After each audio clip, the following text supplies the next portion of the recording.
When I think about my family, my father, my mother, my siblings, my uncles, aunts, grandparents, we all grew up together in a small house. The place we lived was likely even smaller than where we are sitting now. There was no window, just a small door.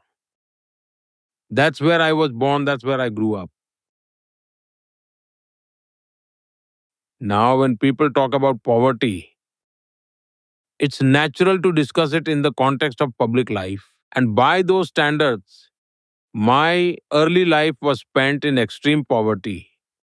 But we never really felt the burden of poverty. You see, someone who is used to wearing fine shoes will feel their absence when they don't have them. But for us, we had never worn shoes in our lives. So, how would we even know that wearing shoes was a big deal? We weren't in a position to compare. That's just how we lived. Our mother worked incredibly hard. My father, too. He was extremely hardworking, and he was also extremely disciplined. Every morning around 4 or 4:30 a.m., he would leave the house, walk long distances, visit several temples, and then reach his shop. He wore traditional leather shoes, handmade in the village. The shoes were very tough and sturdy, making a distinct tock, tock, tock sound when he walked. People in the village used to say that they could tell the time just by hearing his footsteps. Oh, yes, they would say, Mr. Damodar is on his way. Such was his discipline. He worked tirelessly, late into the night. Our mother, too, ensured that we never felt the struggles of our circumstances.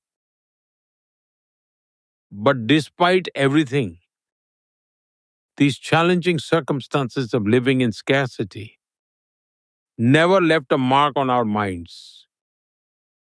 I remember in school, the idea of wearing shoes never even crossed my mind. One day, while I was on my way to school, I ran into my uncle on the way.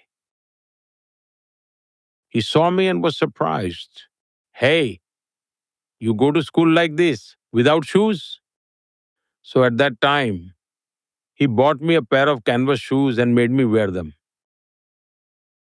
Back then, they must have cost around 10 or 12 rupees. But here's the thing, they were white canvas shoes and they would quickly get stained. So what did I do?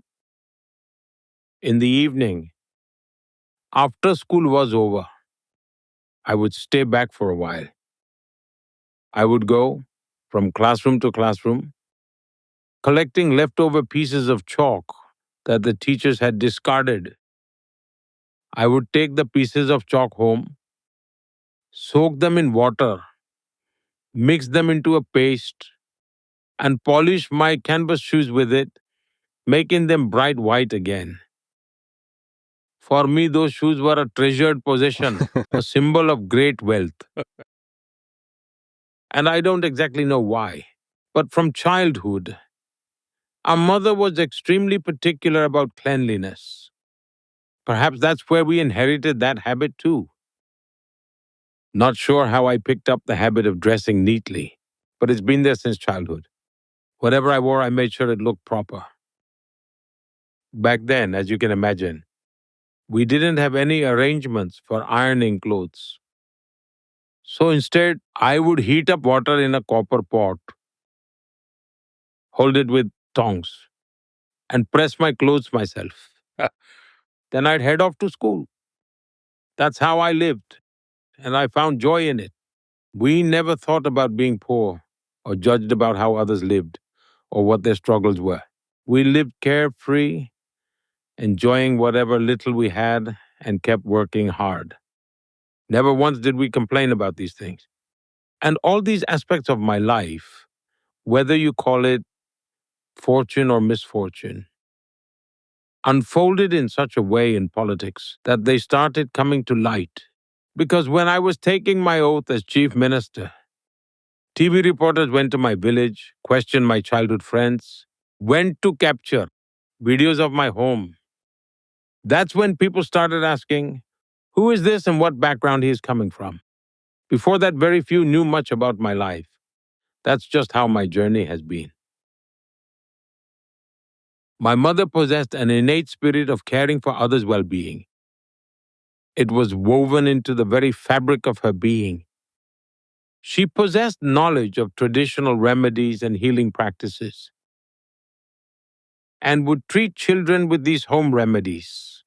Every morning before sunrise around 5 o'clock, she would start treating them.